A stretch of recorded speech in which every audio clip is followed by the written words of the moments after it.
नमस्कार, स्वागत है आपका थिंक 360 पर। आपके साथ मैं हूं कुणाल। राजस्थान में जब से भाजपा ने अपनी 41 प्रत्याशियों की लिस्ट जारी की है, मानो तब से भाजपा कार्यालय पर भाजपा के कार्यकर्ताओं का तांता लगा हुआ है। पार्टी के प्रचार प्रसार के लिए नहीं, बल्कि अपनी ही पार्टी के खिलाफ बगावत करने वाले नेताओं के लिए। जी हाँ, आप सही सुन रहे हैं। भाजपा कार्यालय के बाहर आए दिन प्रदर्शन हो रहे हैं। करते हैं आप इस तरह से यहाँ पर बीजेपी कार्यालय के आपने दरवाजा तोड़ दिया। आप देख रहे हैं आपके समर्थकों ने तोड़ दिया है को टिकट दो। जैसे कि आप देख पा रहे हैं कि यहाँ पर भाजपा की समाज सेवी है, 5 साल उन्होंने काम किया। महेंद्र यादव के समर्थकों ने यहाँ पर भाजपा कार्यालय का दरवाजा तोड़ दिया। यहाँ पर बात करते हैं। पर बीते शुक्रवार को भाजपा प्रदर्शनकारी इतने गुस्से में आ गए कि अपने ही ऑफिस के दरवाजे तोड़ दिए और सीपी जोशी के ऑफिस के सामने जा बैठे और उन्हें मनाने के लिए राजेंद्र राठौड़ को मैदान में उतरना पड़ा। पर राजेंद्र राठौड़ के समझाने के बावजूद भी नेताओं को समर्थक नहीं माने और वहीं बैठे रहे। बीती शाम को वसुंधरा राजे भी भाजपा के ऑफिस जा पहुंची और कयास ये भी लगाए जा रहे हैं कि टिकटों के बंटवारे को लेकर ही पूर्व मुख्यमंत्री साहिबा बीजेपी ऑफिस पहुंची थी, पर रार यहीं अटकी हुई है। वसुंधरा राजे को खुद की भूमिका से जुड़े सवालों का जवाब नहीं मिल रहा है।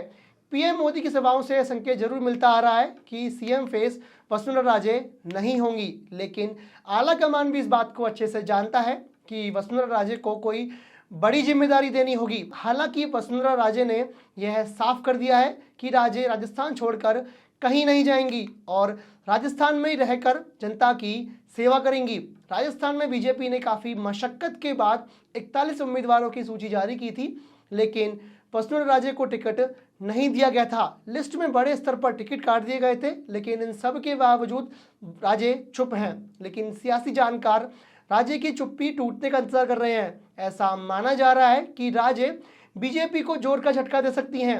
राजनीतिक विश्लेषकों का कहना है कि राजे बस सही वक्त का इंतजार कर रही हैं, क्योंकि राजस्थान आलाकमान ने वसुंधरा राजे की भूमिका तय करने में देरी कर दी है। इससे आने वाले चुनाव में नुकसान उठाना पड़ सकता है, क्योंकि हर सीट पर राज्य समर्थकों ने ताल ठोक रखी है। राजनीतिक विश्लेषकों का कहना है कि राजस्थान में राजे के बिना सत्ता में वापसी बीजेपी के लिए शायद संभव नहीं है। इसलिए वसुंधरा राजे चुप रहकर पार्टी आलाकमान को संदेश देना चाहती हैं। भले ही आलाकमान राजे को साइलेंट करने की कवायद कर रहा हो, पर राजस्थान में बीजेपी की नंबर 1 नेता राजे ही हैं। राजस्थान में वसुंधरा राजे के कद के सामने बीजेपी के कोई भी नेता टिक नहीं पाते हैं। इसके बावजूद पार्टी ने उनकी अनदेखी कर रखी है। पर ये राजस्थान की सियासत है। यहाँ पर न तो राजे हार मानने वाली हैं और न ही राजे के समर्थक।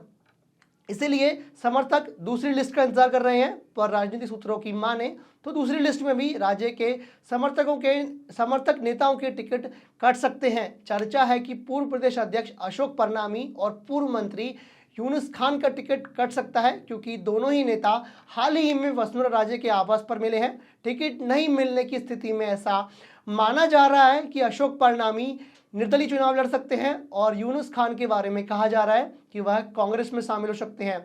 अब कौन कहां जोड़ेगा, इसके अपडेट्स आपको थिंक 360 देता रहेगा। पर फिलहाल के लिए आप हमसे जुड़ जाइए ताकि राजस्थान पॉलिटिक्स के तमाम अपडेट्स आपको मिलते रहें।